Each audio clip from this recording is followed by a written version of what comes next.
Tagal peran mabok ini yang dong mabok betul-betul. Dan sampai hari ini dong masih mabok juga. Betul? Itu pemuda dong ada di sini. Itu yang dari jemaat mana? Nah ini nih yang harus ditemukan kembali. Sebab kalau tidak bermasalah saudara-saudara, itu bukan saja bagi pemuda, bagi kita para pendeta, bagi orang tua, bagi semua orang yang bekerja di gereja. Apakah kita benar-benar telah ditemukan? Aku berkata kepadamu, kasihilah musuhmu, berbuatlah baik bagi yang membencimu, mintalah berkat bagi yang mengutuk, berdoa bagi yang mencacimu. Kalau pipi kirimu ditampar, berikan juga pipi kanan. Aku yang memilih kalian. Saudara-saudara, mari kita berdoa. Ya Tuhan Allah, kami mohon kepadamu, kuatkanlah dan teguhkanlah iman kami, supaya waktu di mana kami belajar firman Tuhan, biar ini menjadi waktu yang paling baik buat kami. Kami berdoa Tuhan jauhkan semua penggoda pencobaan, biar di dalam damai-Mu kami belajar firman Tuhan. Terima kasih banyak Tuhan, kami rindu pada firman-Mu. Berfirmanlah bagi kami Tuhan, di dalam nama Yesus firman yang hidup itu kami berdoa. Amin. Mari silakan duduk semuanya. Bapak Ibu saudara-saudara, tema kita malam hari ini adalah yang hilang ditemukan kembali. Pembacaan yang diberikan kepada saya itu menurut Injil Yohanes pasal 21 ayat 15 sampai ayat yang ke-19. Mari kita buka Alkitab kita, Injil Yohanes pasal 21 ayat 15 sampai ayat yang ke-19. Yang sudah dapat katakan amin. Amin betul. Separuh dia tidak buka juga amin. Itu dia tetap hilang dan tidak ditemukan itu. Ya. Yohanes 21 ayat 15 sampai ayat yang ke-19. Gembalakanlah domba-dombaku. Sesudah sarapan, Yesus berkata kepada Simon Petrus, Simon anak Yohanes, apakah engkau mengasihi aku lebih daripada mereka ini? Jawab Petrus kepadanya, benar Tuhan, engkau tahu bahwa aku mengasihi engkau. Kata Yesus kepadanya, gembalakanlah domba-dombaku. Kata Yesus pula kepadanya untuk kedua kalinya, Simon anak Yohanes, apakah engkau mengasihi aku? Jawab Petrus kepadanya, benar Tuhan, engkau tahu bahwa aku mengasihi engkau. Kata Yesus kepadanya, gembalakanlah domba-dombaku. Kata Yesus kepadanya untuk ketiga kalinya, Simon anak Yohanes, apakah engkau mengasihi aku? Maka sedih hati Petrus karena Yesus berkata untuk ketiga kalinya, apakah engkau mengasihi aku? Dan ia berkata kepadanya, Tuhan, engkau tahu segala sesuatu, engkau tahu bahwa aku mengasihi engkau. Kata Yesus kepadanya, gembalakanlah domba-dombaku. Aku berkata kepadamu, sesungguhnya ketika engkau masih muda, engkau mengikat pinggangmu sendiri dan engkau berjalan kemana saja kau kehendaki. Tetapi jika engkau sudah menjadi tua, engkau akan mengulurkan tanganmu dan orang lain akan mengikat engkau dan membawa engkau ke tempat yang tidak kau kehendaki. Dan hal ini dikatakannya untuk menyatakan bagaimana Petrus akan mati dan memuliakan Allah. Sesudah mengatakan demikian, ia berkata kepada Petrus, ikutlah aku. Demikian firman Tuhan. Berbahagia setiap orang yang mendengar firman, memelihara dan melakukan dalam hidup setiap hari. Shalom. Lebih kuat, shalom. Ada sukacita. Di luar juga aman. Embun aman. Yakin. Saya tanda saudara-saudara punya keyakinan. Baik. Saudara-saudara, panitia ini ada dalam panitia perayaan Paskah sesungguhnya. Acara ini dikaitkan sekali dengan Paskah dan pembacaan ini di masa raya di mana Tuhan Yesus menampakkan diri kepada banyak orang, termasuk juga kepada murid-muridnya. Saya di masa Paskah ini ada 3 pertanyaan yang selalu saya bertanya ketika saya berkhotbah. Dan pertanyaan ini saya kira baik untuk kita sekalian, karena ini kita merayakan Paskah untuk kesekian kalinya. Yang pertama, kedua, saudara boleh jawab. Pertanyaannya gampang-gampang, tapi yang ketiga tidak usah jawab. Pertama, apakah saudara percaya kepada Tuhan Yesus? Amin. Benar-benar percaya. Kedua, apakah saudara percaya pada kebangkitan Tuhan Yesus? Yakin.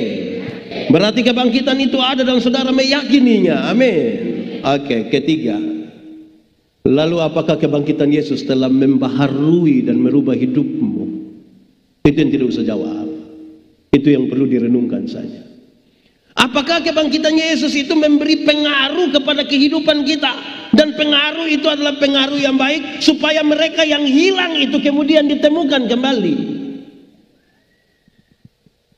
Itu pertanyaan gampang dijawab, saudara. Tapi apakah serius kita melakukannya? Belum tentu. Saudara boleh renungkan, ada berapa tahun, berapa kali sampai dengan tahun ini saudara merayakan Paskah? Ada berapa banyak kali? Lalu apakah perayaan-perayaan Paskah dan kebangkitan Kristus itu memberi pengaruh positif pada hidup kita? Kalau dia tidak memberi pengaruh apa-apa, yang hilang akan tetap hilang. Dia tidak akan pernah ditemukan kembali. Saudara-saudara, kita menjalani masa Covid cukup lama, hampir 3 tahun tidak ada perayaan. Tahun ini perayaan banyak di mana-mana. Anak-anak dong pawe, mantap tuh. Ada yang peran jadi Yesus. Ada yang jadi prajurit. Yang prajurit dan penjahat itu tidak pakai latihan. Dong menjiwai sekali itu peran itu. Saya tidak tahu mereka sudah ditemukan kembali atau belum. Ini pemuda-pemuda rayon berapa? Rayon 3 kah? K3T ini. Ini rayon berapa? Teritori 3. Teritori 3 K3T. Saudara main drama kok. Ada sempat jadi penjahat. Sempat jadi serdadu dong pernah kok. Sudah ditemukan kembali. Tagal peran mabok ini yang dong mabok betul-betul. Dan sampai hari ini dong masih mabok juga. Betul. Itu pemuda dong ada di sini. Itu yang dari jemaat mana? Nah ini nih yang harus ditemukan kembali. Sebab kalau tidak bermasalah saudara-saudara, itu bukan saja bagi pemuda, bagi kita para pendeta, bagi orang tua, bagi semua orang yang bekerja di gereja. Apakah kita benar-benar telah ditemukan? Itu bagian pertama untuk kita renungkan. Kedua saudara, seberapa mahalnya satu jiwa yang ditemukan kembali? Depo harga seberapa mahal? Saya ingat satu kisah dalam Injil Markus. Ada satu waktu Tuhan Yesus pergi ke Gerasa, berjumpa dengan satu orang yang kerasukan roh jahat, legion. Kalau dia kerasukan roh jahat, yang legion itu berarti roh jahat kira-kira ada 6.000 roh jahat. Saudara bayangkan kita pun teman majelis yang hanya satu roh jahat di otak saya, kita pusing. Ini 6.000. Itu orang itu jahat bagi orang lain dan juga jahat bagi dirinya sendiri. Waktu Yesus baru turun dari perahu itu, roh jahat ini bilang kepada Tuhan Yesus, "Saya Yesus, anak Allah yang hidup. Apa urusanmu dengan kami?" Rupa-rupanya roh jahat ini mengenal Yesus, mengenal nama Yesus. Refleksinya ringan. Kalau saudara baru mengenal nama Yesus, belum beda dengan roh jahat. Karena roh jahat juga mengenal nama Yesus dan ketakutan terhadapnya. Injil Markus mencatat, di daerah itu ada penjaga-penjaga babi, menjaga babi kira-kira 2.000 ekor. Berapa ribu? Di sini ada yang ada babi di rumah? Ada beberapa ekor kok? Bagi dong. Nah, saya lihat saudara tidak berani bagi saya. Nah, terus Yesus biarkan. Ketika roh jahat itu meminta supaya mereka keluar ke babi-babi itu, Tuhan Yesus biarkan. Matilah babi-babi itu. 2.000 ekor babi mati. Para penjaga babi ini kehilangan pekerjaan. Mereka kasih tahu orang-orang di kampung, datang marah dan usir Yesus. Pertanyaannya, apakah Tuhan Yesus tega membuat orang kehilangan pekerjaan? Jawabannya tidak. Lalu kenapa Tuhan biarkan babi-babi itu mati dan orang-orang itu kehilangan pekerjaan? Jawabannya ringan juga saudara. Dalam struktur budaya Yahudi, babi itu haram. Orang Yahudi tidak makan daging babi. Itu berarti tidak ada sei babi di Yahudi. Aroma tidak ada di sana. Sate babi juga tidak. Tapi yang haram ini mereka pelihara 2.000 ekor. Ini yang Tuhan Yesus marah. Alangkah lebih baiknya ada 2.000 ekor babi mati daripada ada satu jiwa binasa. Lebih baik ada 2.000 ekor babi mati daripada ada satu jiwa. Nah, sekarang coba kali, kalau babi satu ekor 2 juta. Itu babi su agak remaja toh, kalau dia masih anak-anak kan dia 1 juta, 1.250.000. Kalau sudah 2 juta berarti babi. Kalau babi satu ekor 2 juta, maka 2.000 ekor harga itu babi berapa? 2.000 kalau 2 juta, kali 2 juta? 2.000 kali 2 juta? Omong! Ini yang sekolah jam berapa dong ini? 2.000 kali 2 juta susah jawab. 2.000 kali 2 juta? Berapa? 4M. Harga satu orang gila itu di hadapan Yesus waktu itu. Jadi kalau ada terhilang yang didapatkan kembali, kalau pakai bilangan, pakai waktu itu, kalau 1 ekor 2 juta, ada 4M. Waktu itu. Pertanyaan lebihnya adalah, dan siapakah orang gila itu? Siapakah orang gila itu? Ya, orang gila itu kemungkinan besar adalah suamimu. Orang gila itu kemungkinan besar adalah istrimu. Orang gila itu kemungkinan besar anak-anakmu. Orang gila itu kemungkinan besar mertuamu. Kenapa? Nah, saya pakai contoh ini di mana-mana. Saudara tahu ada ibu-ibu itu dia cantik-cantik tapi pergi ke gereja jalan sendiri. Terus pendeta tanya, "Mama, pun cantik lai, teh bapa." Waktu pas bilang teh bapa cuma teh, tahu sendiri teh. Ini tanda apa? Di sini ada yang pernah bikin begini? Ada kok tidak? Itu ibu ada di sini. Nah, dia pakai baju warna apa? Saudara tahu? Nah, itu dong, itu yang harus ditemukan kembali. Kalau tidak mereka hilang terus. Saudara-saudara, hal itu serius. Kenapa saudara-saudara? Karena kita pikir jiwa-jiwa yang terhilang itu ada jauh di sana. Tapi kemungkinan jiwa-jiwa itu ada di sekitar kita juga. Amin kok. Saya mau tanya, ini kasat mata, kenapa yang ikut KKR malam hari ini di sini ini lebih banyak mama-mama? Ini mama janda semua. Yang ini dong mama-mama janda semua. Atau tidak? Tidak. Teh bapa. Setahu bapak begitu, kenapa ambil resiko? Ya saudara-saudara, hal ini serius saudara-saudara, karena kita pikir yang jiwa-jiwa yang terhilang itu ada jauh di sana. Jiwa-jiwa ini berharga. Saya ingat lagu-lagu dulu ini menarik. Engkau cari intankah untuk Saudara tidak tahu lagu ini? Nah, kenapa suruh saya solo?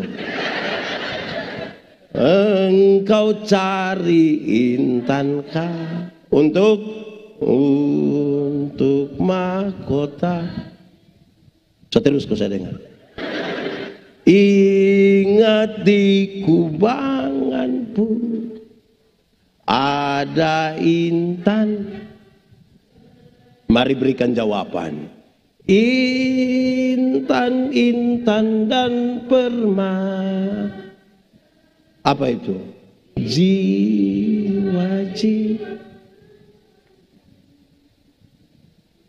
Biar untuk mahkota. Saya dengar yang menyanyi ini yang orang tua, anak muda dong tidak menyanyi. Kamu maksud apa dengan kami yang tua-tua? Anak muda dong lagu begini dong tidak menyanyi, tapi kalau yang wongkong ini itu dong menyanyi. Kamu mau apa? Ya, saudara-saudara, pasti kita bertanya di sekitar ini, kenapa jiwa-jiwa itu terhilang? Saudara boleh jawab, satu anak muda duluan, kenapa banyak jiwa itu melarikan diri dari Tuhan Yesus? Kenapa? Anak muda, di sini tidak ada anak muda. Ini nenek-nenek semua. Anak muda, kenapa banyak jiwa itu lari dari Tuhan Yesus? Pergaulan. Apa saja, tapi saya mau kasih tahu saudara bahwa ada banyak hal mempengaruhi kita untuk melarikan diri dan terhilang dari Tuhan Yesus. Kenapa? Kita manusia seringkali ditempatkan pada 3 kondisi. Kondisi pertama, ada waktu di mana kita mau dan Tuhan mau. Ada waktu kita mau, Tuhan mau. Pernah alami? Waktu kita mau sesuatu dan Tuhan setuju dengan itu. Pernah alami? Itu perasaan seperti apa? Senang kan? Bahagia kan? Kepingin bersaksi di mana-mana. Tapi ada kondisi kedua di mana kita mau, tapi Tuhan tidak mau. Pernah alami? Saudara merindukan sesuatu, tapi Tuhan tidak memberi jawab hingga hari ini. Pernah alami? Lalu perasaan saudara seperti apa? Saudara marah, saudara kecewa, saudara banding-banding. Kadang-kadang saudara malas dan mau berhenti berdoa. Saudara bilang, kok sama, kita berdoa juga sama. Pernah dengar itu kalimat? Atau sendiri omong? Kita berdoa juga sama. Itu Pak di sebelah sana dia tidak tahu berdoa. Padahal tiap hari ganti oto. Great. Waktu kita mau, Tuhan tidak mau, kita Saudara pernah kecewa? Tidak usah omong. Saya lihat yang ini di muka kecewa. Tapi saya mau kasih saudara, kecewa iyalah. Boleh ikut anak-anak. Kecewa iyalah. Omong. Kecewa iyalah. Karena terlalu berharap kepada manusia. Siapa yang terlalu berharap pada manusia akan bertemu dengan satu kata, yaitu apa tuh? Kecewa. Jadi sebenarnya saudara bukan kecewa dengan Tuhan juga sebenarnya, karena saudara pun keinginan sebagai manusia itu Tuhan tidak mau setuju dengan saudara. Tapi ada kondisi ketiga, kondisi di mana Tuhan mau tapi kita yang tidak mau. Pernah alami Tuhan mau sesuatu dan kita tidak mau? Pernah? Misalnya ada dua orang pemarah. Di sini ada yang pemarah kok. Dia majelis kok jemaat. Majelis kok jemaat. Atau majelis jemaat. Nah, karena dua orang pemarah ini kan Tuhan mau yang kamu dua harus berdamai. Kamu dua harus saling mengampuni. Waktu Tuhan suruh kita mengampuni, tapi kita hati kan belum rela untuk itu. Mau ampuni dia, tapi setiap kali ingat dia pun kata-kata. Pernah alami kok? Saudara pun perasaan tertekan kan? Kalau Tuhan mau dan kita tidak mau, kita merasa sangat tertekan. Padahal kalau mau mengampuni itu satu paket dengan pendamaian. Tidak boleh mengampuni tanpa berdamai, tidak boleh berdamai tanpa mengampuni. Karena kalau Tuhan mau kita mengampuni, dua-dua berjalan bersama-sama. Mengampuni dan Ada orang mau mengampuni tapi tidak mau berdamai. Orang yang mau mengampuni tapi tidak berdamai itu dia selalu omong ini kalimat, Pak Pendeta, untuk marah saya tidak marah, untuk marah saya tidak marah. Kau mau marah bikin apa kita setua-tua ini? Mau datang di rumah ada, tapi untuk saya yang pergi maaf. Pernah dengar itu kalimat? Yang omong itu ada di sini. Itu yang faham apa? Dia mau mengampuni tapi tidak mau Ada yang sebaliknya. Ada yang mau berdamai tapi tidak mau mengampuni. Orang yang mau berdamai tapi tidak mau mengampuni itu biasa terjadi di anak kecil dong. Anak kecil dong kalau main kelereng kedon dua bertengkar berkelahi, dia pun bapak datang, damai. Nah anak kecil kalau damai kan biasa pakai sorong tangan toh. Damai. Cium. Ini lupus saudara. Besok-besok yang kau ada masalah bukan kelereng yang bantu, engkau lupus saudara yang bantu. Ayo cium dia. Itu dia cium tuh kayak gitu. Di sekitar BTN sini ada jemaat di sini. Nah dia rayon berapa? Nah itu. Ini hal-hal saudara yang tanpa sadar kita perlahan-lahan menjauh dari Tuhan. Nah saudara lihat konteks daripada pembacaan itu sebelum. Ada dua murid yang sesungguhnya terhilang. Dua-dua itu menangis. Satu dia pun nama. Kenapa kamu lihat beta tapi tidak jawab? Ada dua murid Tuhan Yesus yang menangis. Satu dia pun nama. Siapa? Petrus. Satu dia pun nama Yudas. Woi mantap. Nama siapa kawan? Mantap. Yudas menangis. Kenapa Yudas menangis? Karena dia kira apa yang dia pikirkan itu sama dengan yang Tuhan Yesus pikirkan. Yudas pikir kalau semakin cepat dia menyerahkan Tuhan Yesus, maka segera Tuhan akan bikin sebuah revolusi besar. Kemungkinan besar dia dapat jabatan dari revolusi itu. Tapi ternyata bukan itu yang Tuhan Yesus pikirkan. Dia menangis. Tapi tangisan Tangisan dia tidak membawa dia datang kembali kepada Yesus. Ada masalah dan orang tidak mau datang kembali kepada Yesus. Mereka memilih semakin jauh dari Tuhan Yesus. Ada masalah tapi tidak bawa diri datang kepada. Di sekitar sini ada yang masalah dan tetangga ada, dan kakak-kakak, adik-adik, ipar-ipar, mama mantu, bapak mantu. Nah, bapak mantu dari mana? Wenlasi. Kita ini menikah dengan siapa, tapi bapak mantu mesti wenlasi kan?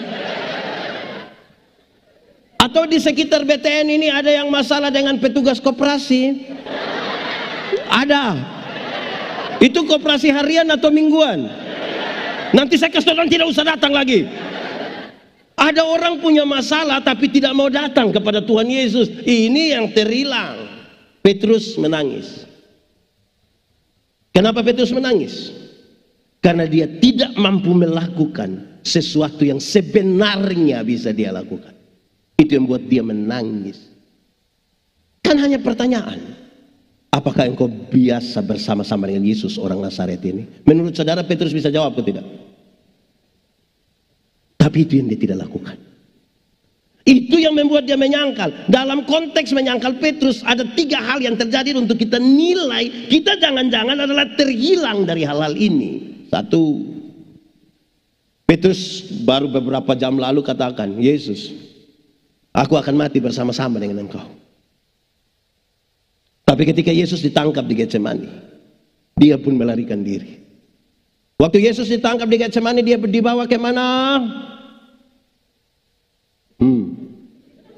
Waktu Tuhan Yesus kena tangkap habis, dia dibawa ke, sorry. Yesus dibawa ke, ini terhilang ini kalau begini. Waktu Tuhan Yesus kena tangkap dibawa ke PK. Wah, ini harus tahun depan bikin cermat Alkitab lah. Dia dibawa ke rumah imam besar. Namanya Yosef. Dia punya nama siapa? Oh, Kayafa. Dia dibawa ke sana. Petrus datang sambil mengamati Tuhan Yesus pun keadaan. Perempuan hamba dari imam besar itu datang dia begini, engkau biasa bersama-sama dengan Yesus orang Nazaret itu kan? Dia bilang begini, saya tidak mengerti, saya tidak tahu apa yang kau maksud. Lalu dia pindah ke serambi depan. Bagi Petrus, jawab ini perempuan untuk apa? Yang paling penting bagi Petrus adalah melihat keadaan Yesus, bukan memberi jawab pada perempuan ini. Sangat logis. Daripada jawab ini perempuan, lebih baik saya pindah tempat. Ayam berkokok pertama kali di situ, dan Yesus sebut ini sebagai sebuah penyangkalan. Apa yang mau bilang? Yang saya mau bilang. Ada banyak orang merasa kehidupan sosial tidak penting. Yang penting hubungan dia dengan Tuhan aman. Biar bakalai dan tetangga itu tidak apa-apa, bakalai dan mama mantu itu tidak apa-apa, bakalai dengan sesama pelayan itu tidak apa-apa, bakalai dengan sesama ini orang-orang yang ada di dalam gereja tidak apa-apa. Yang penting dengan Tuhan aman. Ini sebuah penyangkalan. Saya tegur seorang ketua persekutuan doa. Saya bilang dia, engkau berhenti berkhotbah. Dia bilang, kok kena berhenti berkhotbah? Dia bilang, kok Bapak kena berhenti? Kenapa Bapak belum begitu? Saudara tahu, dia itu piara babi. Tahu babi? Babi itu. Dia piara babi, terus pembuangan ini babi. Yang ini babi pun kotoran kau buang keluar. Dia buang pi tetangga sebelah yang tidak seiman dengan dia. Menurut saudara Tuhan Yesus mana ajar kita begitu? Tiap hari sedikit-sedikit bilang darah Yesus berkuasa. Sedikit-sedikit bilang Yesus tolong.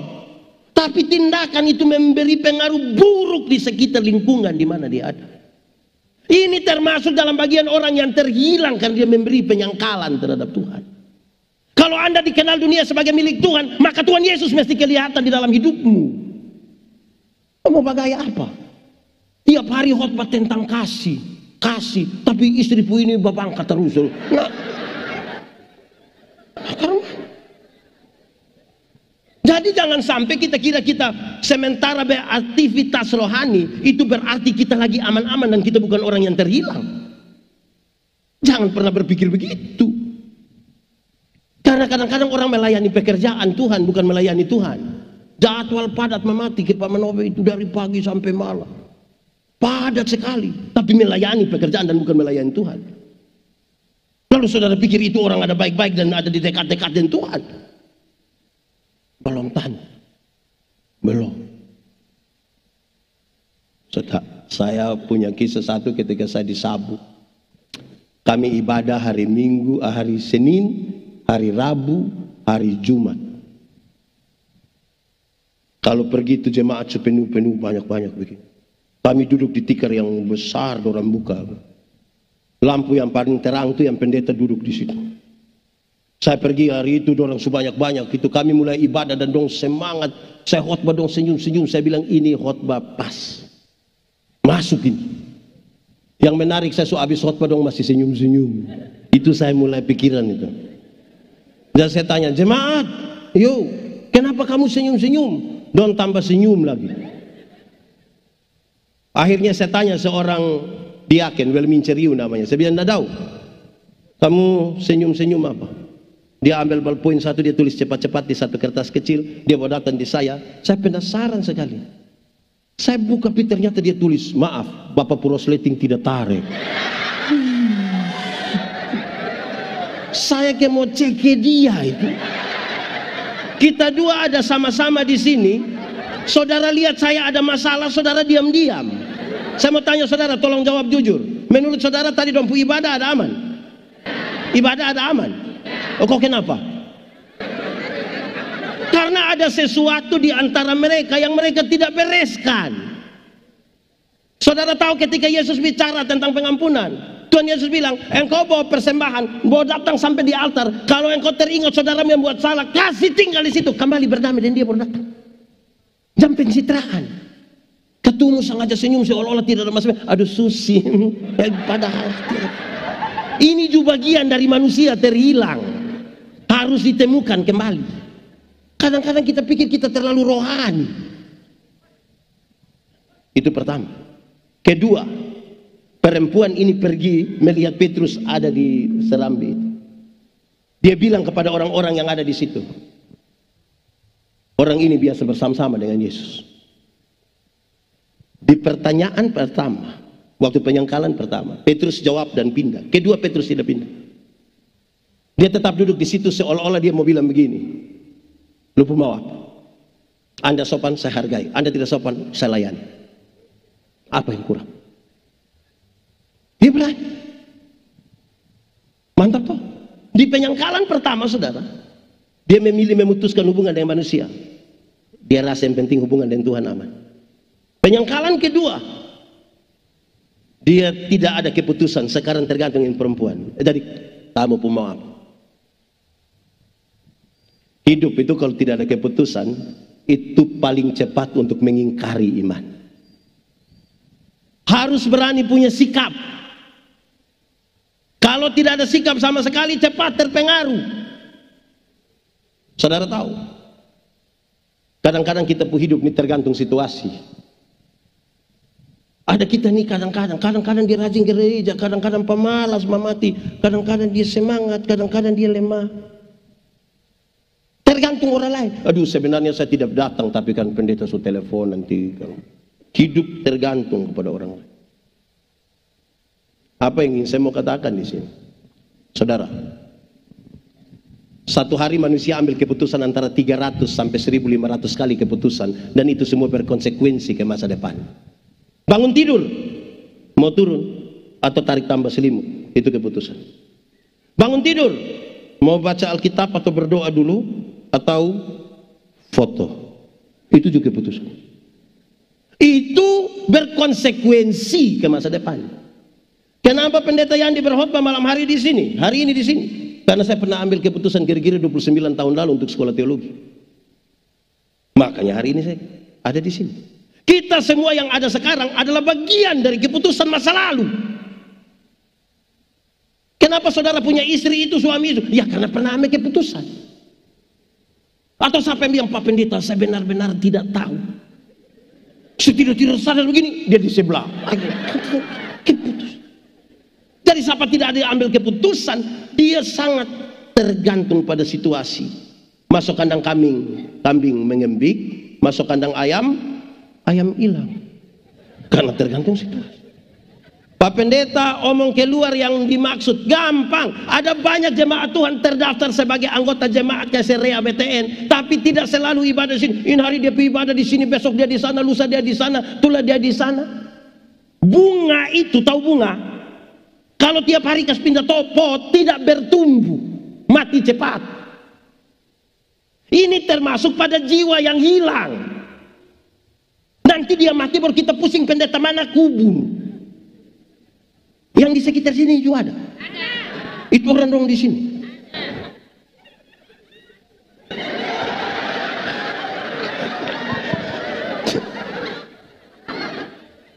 Ya saudara-saudara, ini yang dia soal ketika dia tidak ada pilihan sama sekali. Kalau saudara rindu bertumbuh, harus ambil keputusan mau berjemaat di mana, Yesus, Tuhan. Sudah di situ. Jangan hari di sini, besok di sini, lusa di sini.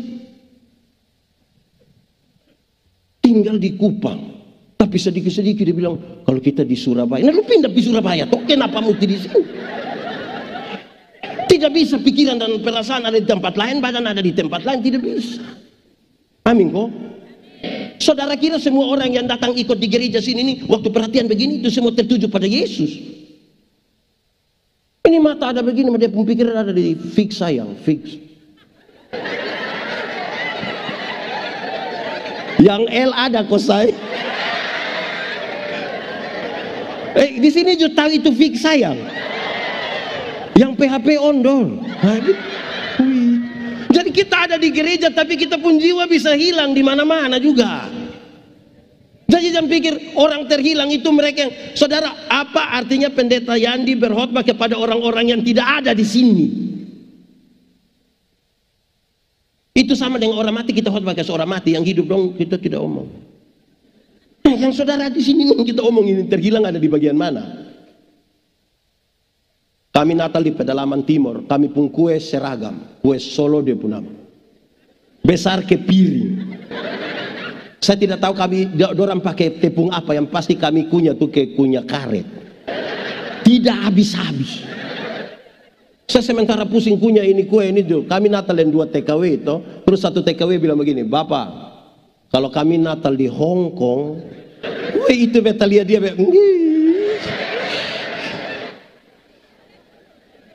Yang satu bilang, Bapak, kalau kami Natal di Macau, oh, ini kita di Timur.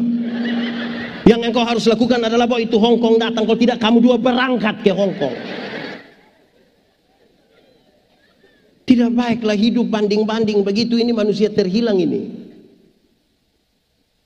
Saya mau tanya ibu-ibu dulu. Ibu-ibu senang kalau suami banding ibu-ibu dengan ibu-ibu lain. Sebentar pulang dari sini terus suami bilang, Mama, ya kenapa Mama tidak sama dengan ibu di sebelah? Kan pasti mau lu pindah ibu di sebelah. Kedua. Ketiga, saudara, orang-orang banyak yang melihat Petrus itu, dia bilang begini, engkau pasti salah satu dari mereka, apalagi engkau orang Galilea. Lalu Alkitab berkata, pada waktu itulah Petrus mulai mengutuk dan bersumpah, aku tidak kenal orang yang kamu sebut-sebutin. Aku tidak kenal. Saudara lihat, penyangkalan pertama dia putuskan hubungan dengan manusia. Dia menjaga, dia berdasar. Penyangkalan kedua dia tidak ada pilihan sama sekali. Penyangkalan yang ketiga dia memilih memutuskan hubungan dengan Tuhan Allah. Yang penting relasi dia dengan saudara-saudara itu baik. Kompromi. Saudara tahu berapa banyak kali kita tuh lebih memilih untuk memutuskan hubungan dengan Tuhan. Kita pun anak katekisasi dong, ini kan dong ikut katekisasi terus pasti di baru di KSREA ada sini kok tidak. Berapa orang? 58. Coba dengar waktu dong jawab itu. Itu kayak pungkar mana kok? Tanya bilang, apakah jawabmu? Itu dong kayak sengaja bikin kayak CD itu. Apakah jawabmu? Ya, saya percaya Nana. Dalam pengalaman pelayanan sejawab dramatis begitu. Nanti 6 bulan kemudian dia datang dengan dia pun bapak mama datang terus dia bilang, Pak Pendeta, Mam Pendeta tolong kita dulu. Tolong apa? Tolong beta. Tiap hari tolong lusa. Kenapa? Terus dia bilang begini, Pak Pendeta dan Mam Pendeta, kita sunika dina sang. Tahu sendiri nikah dengan aparat nih yang. Dong sana bisa pindah, hanya kita yang pindah. Terus dia pun bapak bilang, namanya anak semua begitu, kita mau bilang apalah yang. Dia pun mama bilang, kita orang tua ini kan tugas kita hanya urusan. Sudah terakhir kami pendeta-pendetanya bilang, hoang. Jadi jarak antara pengakuan dan penyangkalan kita tuh tipis-tipis saja. Soal cinta kita bisa lupa buang Tuhan Yesus, nah karena ada yang majelis jemaat yang dia datang kau jawab amin. Apakah jawabmu? Dia jawab habis itu yang dia supi. Nanti pasca kemarin baru dia sampai. Nanti dia tunggu Natal lagi dia sampai lagi. Baru dia ketua kegiatan. Hai, kayak apa kuat? Menurut saudara ini orang terhilang atau bukan terhilang? Apa dong tahu? Kita ini kayak apa kok? Nona-nona, menikahlah dengan laki-laki yang takut Tuhan. Dia akan membawamu memuliakan Tuhan. Makanya ajak dia ikut ibadah pemuda. Memang agak berat tapi ajak saja. Kak ibadah, DBI, kakak ibadah. Ibeta hanya antar, kakak ibadah. Kalau nanti dia sonde mau kasih tau dia, ada kue. Siapa tahu pasti itu. Ada yang pi ibadah tuh karena ada kue. Menurut saudara dia terhilang, kok sudah ditemukan. Bapak mama, jangan omong terlalu jauh-jauh kok. Botong bikin syukuran di sini, undang tetangga-tetangga dong. Dong tahu ada ibadah. Mama bilang di bapak, Mar sudah masih ibadah. Pernah dengar itu kalimat? Di Kaserea sini ada. Siapa pu suami? Siapa pu? Itu kita pu soal. Saudara kira ini ada baik? Bapak mama dong, anak-anak. Sebagai pendeta ini kadang-kadang saya juga heran. Kenapa? Kalau ada orang bikin syukuran itu, waktu ibadah orang sedikit, pas makan.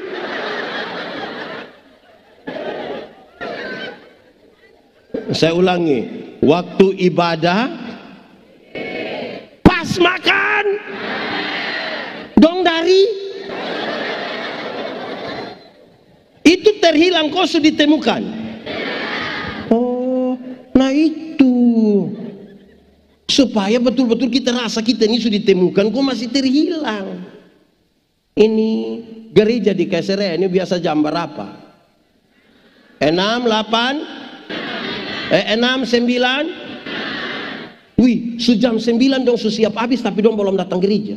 Terus anak-anak bilang, Bapak, Mama, sejam 9. Belum ada orang. Kok Bapak Mama itu yang orang? Mau tunggu orang mana? Nanti waktu semulai baru sengaja datang pakai dia pun baju merah, rok kuning, sendal hijau. Masuk jalan. Terhilang kok sudah ditemukan. Ada di BTN.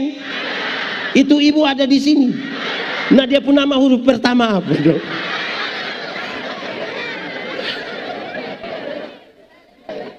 Nah saudara-saudara, ini penyangkalan ini. Kemudian sekarang Tuhan Yesus tanya, ini 3 hal terjadi nih. Teks ini memberi pertanyaan. Ketika Tuhan Yesus bilang, Petrus, apakah engkau mengasihi aku? Dia Tuhan, saya mengasihi Tuhan. Petrus, apa engkau mengasihi aku? Tuhan, saya mengasihi Tuhan.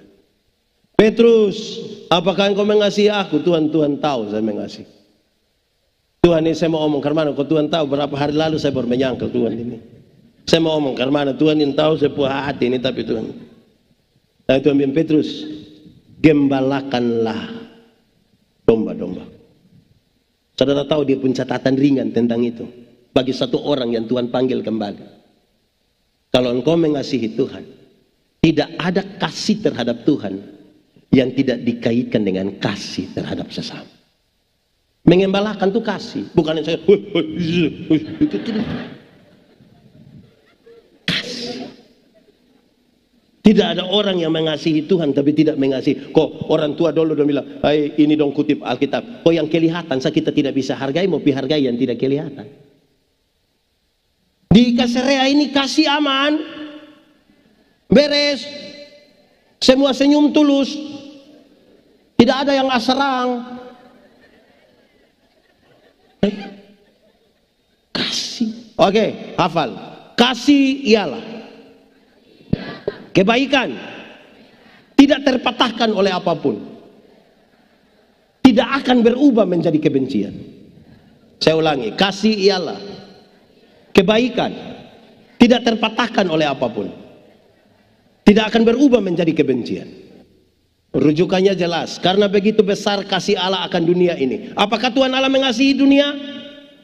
Lalu apakah dunia mengasihi Tuhan Allah? Tidak.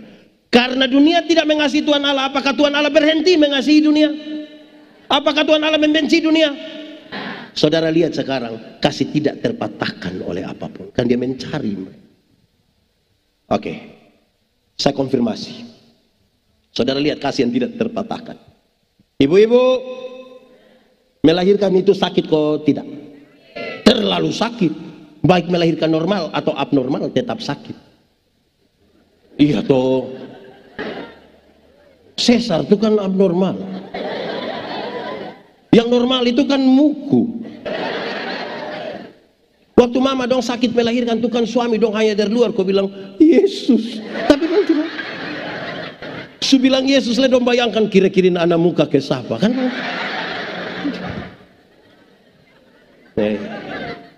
Anak-anak, orang tua sakit melahirkan kamu. Kamu pun jam tidur, orang tua pun jam bangun. Orang tua pun jam tidur, kamu pun jam bangun. Jadi banyak orang tua tidak tidur gara-gara kamu. Betul orang tua? Jam 2 pagi itu mama papa tetap gendong kamu begini. Tidak tidur, kamu menangis. Separuh usul, tolong ganti nenek pun nama. Tapi orang tua tidak pakai itu, dong gendong. Su gendong begitu repot lagi. Seringkali mama-mama tuh dipaksa lagi menjadi penyanyi. Makanya mama pulagu dong tuh seringkali tidak bisa dipertanggungjawabkan. Kalau tidak bobo digigit. Padahal justru kalau anak bobo itu baru nyamuk gigi. Kalau anak ada lari-lari nyamuk mana mau pergi gigit. Oke, anak-anak. Orang tua ajar kamu bawa omong tuh satu-satu suku kata. Ma, pa. Tapi sayang ketika kamu mulai lancar bawa omong, ternyata kamu tidak suka bawa omong dan kamu pun bapak mama. Betul? Kamu lebih suka bawa omong deng? Dong suka bawa omong deng? Nah, gotong sulati dong omong setengah mati. Subesar belikes dong HP. Ternyata dong tidak suka bawa omong deng kita. Pertanyaan buat bapak mama tolong jawab dengan sangat semangat. Siapa suruh kas makan dong? Siapa suruh kas makan dong? Suka saya. Karena apa coba? Karena apa? Kasih tidak terpatahkan kan? Padahal kita belikes, hei kamu pu HP itu utang. Tapi habis kamu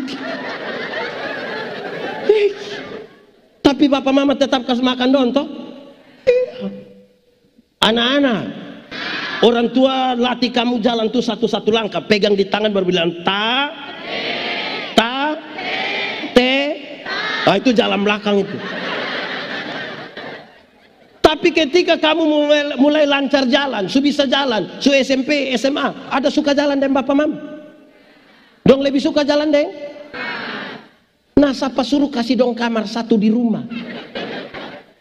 Coba, kenapa coba? Kirim dong pi Surabaya ke sekolah. Anak-anak, orang tua harapan itu sangat besar di kamu. Orang tua itu seringkali bilang, anak, asal kamu mau sekolah tinggi, biar kami orang tua ikat perut itu tidak apa. Orang tua sampai omong ikat perut itu bukan berarti dong mau pakai stagen.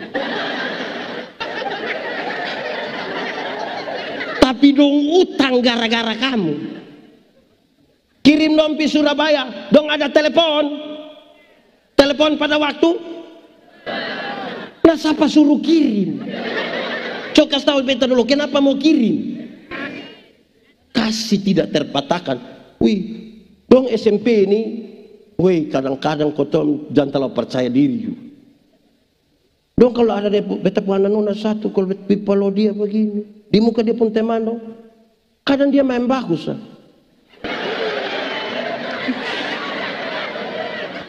Wih, tapi beta tetap kasih makan kau tidak. Karena kasih tidak terpatahkan. Makanya orang tua tuh selalu omong bilang, biar busuk-busuk juga itu kita pu anak. Betul kok? Orang tua tuh maksud apa omong bilang kami busuk-busuk? Dan saudara lihat, tidak ada kasih kepada Tuhan yang kemudian tidak dihubungkan terhadap kasih kepada manusia. Kalau tidak kita hanya beraktivitas rohani. Kalau saudara melayani tanpa kasih itu aktivis rohani. Jangan kasih takut kita dan jadwal-jadwal yang padat-padat. Kalau kasih terputus di situ. Tidak ada kasih yang tidak bisa memaafkan seseorang.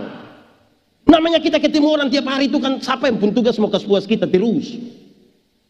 Kecewa kita dengan 1-2 orang pun tindakan. Hanya kasih yang besar itu. Ingat, kasih menutupi banyak sekali dosa. Karena kasih yang besar itu kita mau membuka kita puas hati. Saudara-saudara, itu serius bagi kita. Mari kita lihat lebih lanjut dalam teks ini. Salah satu tema utama dari kebangkitan itu adalah pemulihan relasi. Petrus baru beberapa hari yang lalu menyangkal Yesus. Dan sekarang kebangkitan itu memulihkan relasi Yesus dengan dia. Pemulihan itu terjadi ketika mereka makan sama-sama. Petrus, apakah engkau mengasihi aku lebih dari ini semua kok? Lebih dari ini roti, ikan gargahing, ikan kuah asam, dan ikan fauzi? Itu pertanyaan penting. Petrus, apa engkau mengasihi aku lebih dari ini makanan-makanan? Sebab kadang-kadang tagal makanan saja orang bisa lupa bukan Tuhan. Petrus, apakah engkau mengasihi aku lebih dari mereka semua yang ada di sini? Di situ ada Yakobus, kau Andreas, kau. Apa engkau mengasihi aku lebih dari dorang? Kenapa? Karena manusia kita berhenti mengasihi Tuhan. Apa engkau mengasihi aku? Pemulihan itu terjadi di tempat di mana mereka makan bersama-sama. Ada sibuk-sibuk di kota, ma tolong kau saat duduk kau makan sama-sama dia isi dan suami dulu, dia anak dulu. Bisa kok? Nama siapa lagi sayang? Nama siapa lagi?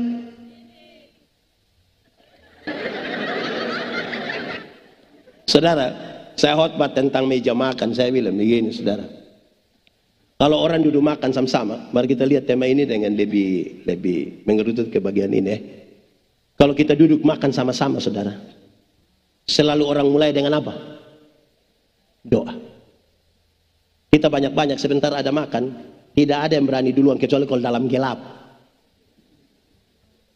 Di terang dia tidak berani duluan, nanti ketua panitia bilang, Bapak Mama semua habis ini kita makan minum dan kami persilakan Mama Pendeta untuk di meja makan tuh kita berdoa.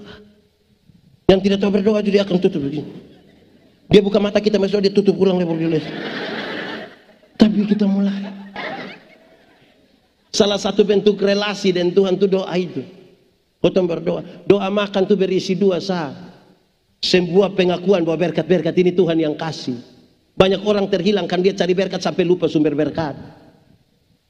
Kumpul doa banyak-banyak tapi tidak pernah jalan-jalan di Surabaya. Nanti di Surabaya baru telepon pendeta, yo, saya di Surabaya, enaknya pasir-pasir, tidak apa-apa. Terus saya di rumah sakit Dr. Sutomo, Pak. Sudah perlu. Dia pergi kumpul doi sampai dia lupa bahwa berkat Tuhan yang menjadikan kaya. Usahamu tidak menambah sesuatu. Ini cari doi sampai lupa sembahyang. Di sekitar sini ada. Itu orang ada di sini. Dia pakai baju warna biru. Tahu. Iya. Ini ibadah rumah tangga. Pendeta Supi. Bapak WA bilang, Mama, kasih tau pendeta bilang, Bapak lembur ini. Wait, siap ame waktu sedikit kau dan Tuhan dulu. Bisa kok? Amin kok?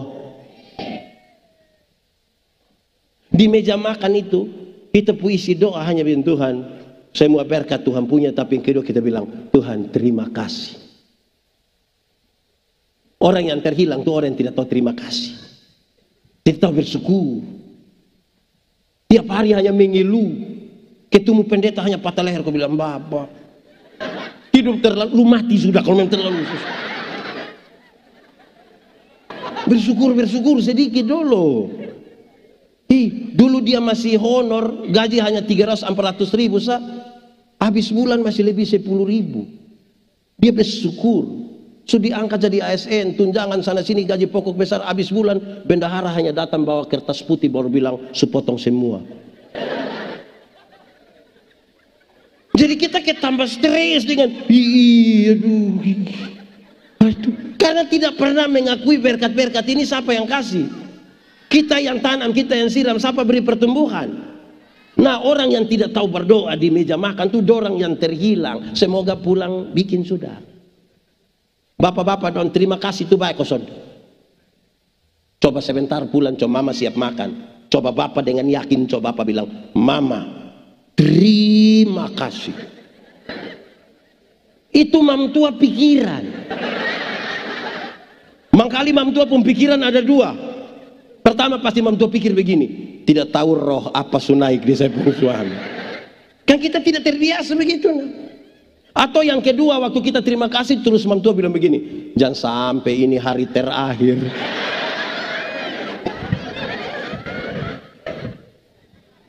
Ya toh, kita ditemukan. Satu, di meja makan itu kita berdoa. Kedua, di meja makan kita apa toh? Di meja makan kita apa toh? Oh, makan. Akan jadi masalah kalau di meja makan tidur. Bapak Ibu, apa yang ingin beta katakan di sini? Kadang-kadang kita hilang lenyap di tengah-tengah keramaian. Kadang-kadang nih saudara, orang tidak bisa bedakan mana kantor, mana rumah, mana jalan. Pakaian yang harus pakai di kamar tidur pun dia pakai datang di gereja. Kita yang di muka yang kita juga pusing. Tempatkan diri, dimakan ya makan, jangan bikin barang lain. Ada masalah rumah, urus di rumah. Jangan urus di kantor. Jangan taruh di Facebook.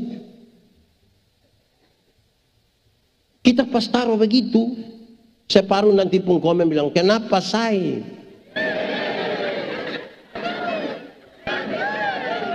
Bepulaki begitu, ikan dan batu bebuang di laut. Berhenti masalah rumah di rumah sah. Mau kasih taku sapa di itu Facebook. Terhilang itu. Jadi di rumah sah cukup. Amin kok. Jangan taruh di mana-mana. Saya baca satu status saya lucu sendiri. Ketika seorang perempuan membuat status sakit hati, maka banyak laki-laki pura-pura jadi dokter. Jadi jangan suka taruh-taruh sembarang. Suami yang RT, biar orang panggil bab tua, sayang bapak RT. Jangan panggil mam tua juga bilang mama RT. Lama-lama dia bikin salah ini barang dong. Ini suami yang kepala sekolah suruh panggil dia mama kepsek. Lama-lama dia tanda tangan rapor, dia bikin. Tempatkan diri dan baik-baik sedikit dulu. Sedua toh, tadi di meja makan satu apa tadi? Dua, tiga, komunikasi. Soalnya mungkin kita duduk makan setengah jam semua hanya keram. Kan kita bawa omong. Ada yang pegang HP di sini, ada. Kita kan sama-sama tahu kalimat ini. HP berhasil mendekatkan yang jauh dan menjauhkan yang. Supi kantor dari pagi sampai malam ini, pulang ketemu istri anak masing-masing sendiri.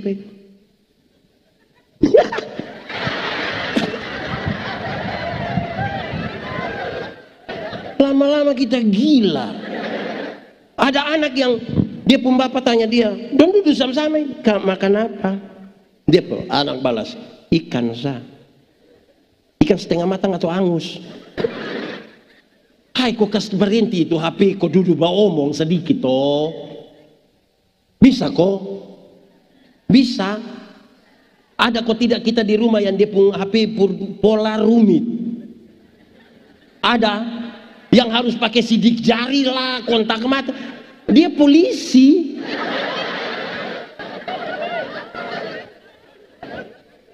Coba setengah buang itu HP kok omong sedikit deh istri. Puji sedikit itu istri. Mama supi salom baik-baik. Bapak omong apa kok? Mama supi datang rambut sebagin lah, suleging lah, sudah dalam begini-begini. Omong apa kok? Mama, iya sayang. Mama macam mahasiswa. Terus mama tuh bilang, "Ih, papa nih mahasiswa apa?" "Mahasiswa DO." Komunitas. Ini istri boleh pidatan dia begini, macam setrika rusak saja. Bapak mama tahu, kalau bukan kita yang puji kita puji istri, kita mau suruh siapa puji dia? Lama-lama dia foto, dia kasih dia pun foto di Facebook untuk orang bilang cantik saya, glowing. Kok suami tidak pernah omong nakar mana? Ini keluarga terhilang. Iya tuh. Kadang-kadang saya lihat ini dompu foto baru ada ayat Alkitab lah di situ. Saya lihat-lihat tidak ada hubungan antara dia pemuka dengan ayat Alkitab, tidak ada. Karena itu di meja makan tuh kesempatan bawa mentok. Mama jo omong di bapak jo bilang mama jo bilang bapak. Jangan kayak anak muda, ingat tuh, ingat bapak pun. Gombal-gombal sedikit juga omong toh. Mama bikin teh do sayang. Terus mama bikin habis jo. Papa tahu dia pun gula pas. Mama ini teh mau manis kok tidak lebih indah dari mama pun senyum.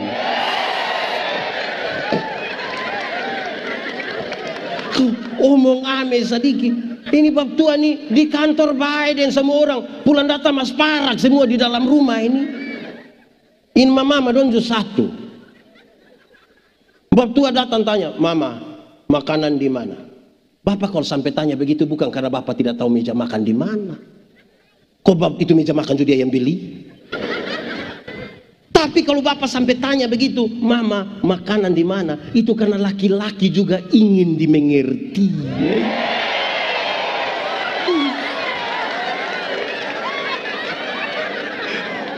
Bapak tanya, "Mama, makanan di mana?" Di situ makan steak selula.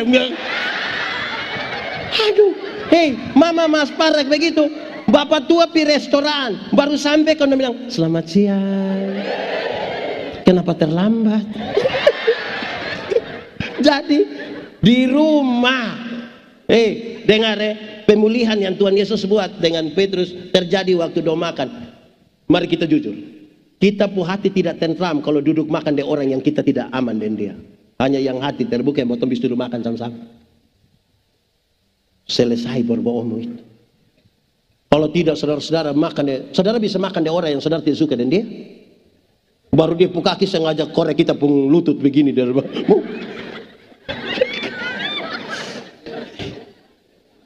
itu kayak kita apa kok? Maka kita lihat dia dari ujung kaki, perempuan ini, kuku batana cuma macam-macam nih hati ini mesti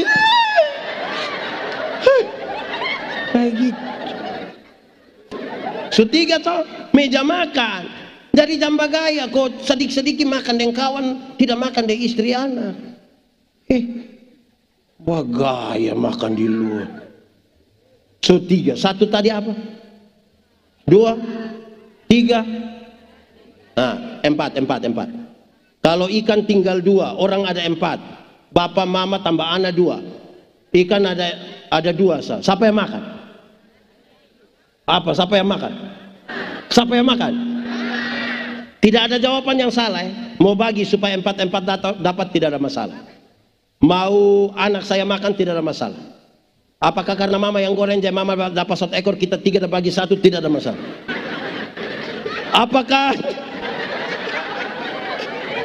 Apakah karena bapak sakit jadi bapak ambil 2-2, kita tidak ada masalah. Tapi dengar, di meja makan tuh kita belajar ingat orang lain itu. Belajar ingat orang lain. Ini bapak don dapat uang 100.000 don beli rokok 20.000. Tinggal 80 dong simpan 50. Bilang uang jaga-jaga. Tinggal berapa? Tinggal 30 ini yang dia sorong kasih mama dengan harapan tiap hari kuah asam dengan CI. Mama mau picuri di mana? Menurut saudara ini bapak ini ada terhilang khusus ditemukan. Beli rokok isap sendiri tidak bagi mama.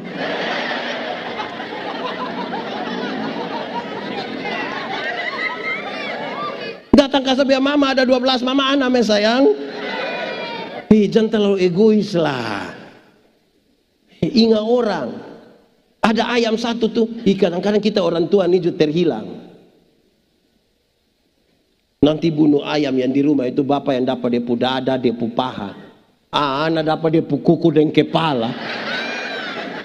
Baru dia pu mama omong 2 hal. Itu papa pu ayam sayang. Ay sayang, itu isap-isap dia pu kuah enak. Bapak mau apa lagi? Di sini ada bapak begitu. Itu dia pu istri yang mana itu? Atur salah itu. Itu hanya di meja makan. Saudara lihat, itu pemulihan serius itu. Saudara, apa artinya kita suami istri tapi hanya di pakaian seragam sah? Kau nanti di pesta baru sengaja datang yang salam semua.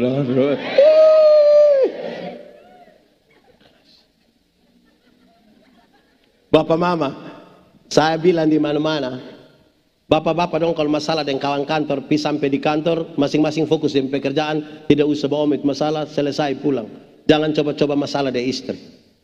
Dia pun beban 7-8 kali lipat. Kok kita tidur bangun pagi, mentua di sebelah.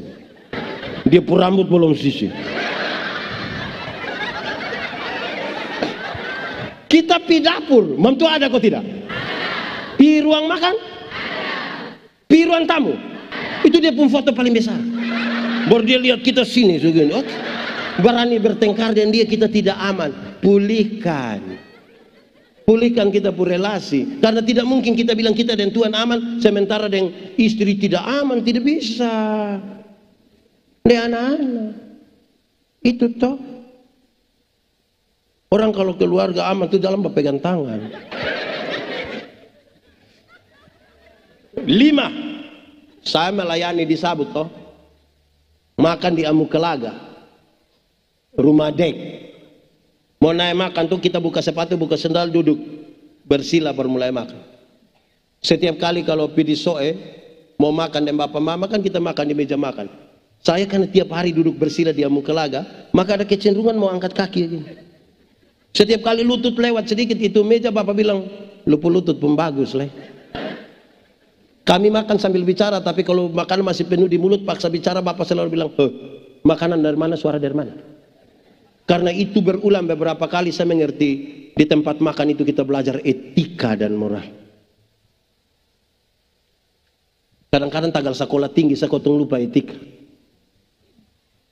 Kadang-kadang kan kotong pikir kotong yang dari kota kotong pi kampung sana orang tua juga kita wewe, so kita terlalu apa? Itu pemulihan saat di meja situ kalau dia jangan terlalu bergaya. Etika. Anak-anak dong ini, dia orang tua itu Kamu lepas buang itu headset dong. Ini orang tua omong dong ada headset, kau dong sama ke cek. Wih pas omong dong, ini barang mati nih. Ini barang tidak tahu etika sekali. Kadang-kadang dia orang tua juga dong duduk kau dong pangku kaki pakai headset, dong sama ke baru lari dari rumah sakit itu. Selang infus dong melekat-melekat itu. Orang tua omong itu duduk kau dengar dulu. Kita pun orang tua itu, dong mau ke mana pun itu do yang lahirkan kita ini. Tolong kau hargai orang tua. Anak dong mau sekolah tinggi sampai langit juga, tolong hargai orang lain. Kita ini kadang-kadang sekolah yang bikin kita kok sekolah baik, sekolah baik. Bukan saya bilang ini, ingat, ini ada siaran langsung, sekolah baik. Yang sekolah itu yang salah pakai itu. Cek. Kepintaran itu seperti pisau yang tajam. Kalau pisau yang tajam dipegang oleh seorang dokter bedah, dia jadi berkat bagi banyak orang. Tapi kalau pisau tajam itu dipegang oleh OPK, orang potong, dia jadi bikin susah orang lain. Kok kita mau pintar sampai pintar ke mana? Saudara tahu, yang dia punya nama kepintaran itu selalu terbatas. Pintar itu terbatas, mengerucut pada satu hal. Bodoh itu yang tidak terbatas. Dia meleleh saja.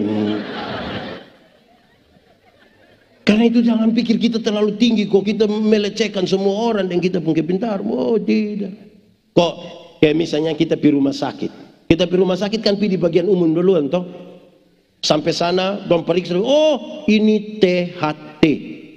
Pergi ke THT. Kami sampai di THT. Oh ini bagian telinga. Di telinga. Kita sampai di telinga. Oh ini telinga kanan. Kita pilih di bagian telinga kanan. Sampai telinga kanan. Oh ini bagian genderang telinga. Kita pergi lagi. Pintar mengerucut pada satu hal. Bodoh yang meleleh. Etika mesti boton jaga. Kadang-kadang boton tahu etika. Boton tinggal dalam gereja, ma boton pun cara mas parak lebih dari orang yang tidak tinggal dalam gereja. What? Pak Pendeta mas parak tidak, Pak Pendeta kaget. Ya saudara-saudara, mereka yang terhilang, mari kita mulai dari kita dulu. Nanti baru perlahan-lahan kita pergi cari mereka yang tidak kenal Tuhan, yang kita rasa mereka hal lagi semua. Tapi mulai dari kita yang ada malam hari ini di sini menyempatkan waktu, jangan sampai kita sementara hilang. Tapi kita punya kerohanian seolah-olah besar. Di bagian terakhir saya mau kasih tahu saudara, kekristenan itu punya tingkatan-tingkatan. Kita bisa ukur kita hilang atau tidak. Satu, beragama tapi tidak beriman. Ada banyak orang Kristen yang punya agama tapi tidak punya iman. Orang baptis dia juga baptis, orang sidi dia juga sidi, orang pengucapan syukur dia juga pengucapan syukur. Beriman tidak. Hanya memenuhi unsur-unsur di itu KTP dong tulis. Kedua, bertobat tapi tidak berbuah. Ada yang bertobat tapi tidak berbuah. Orang yang bertobat tapi tidak berbuah itu dia hanya omong tentang masa lalu. Waktu tahun 1970.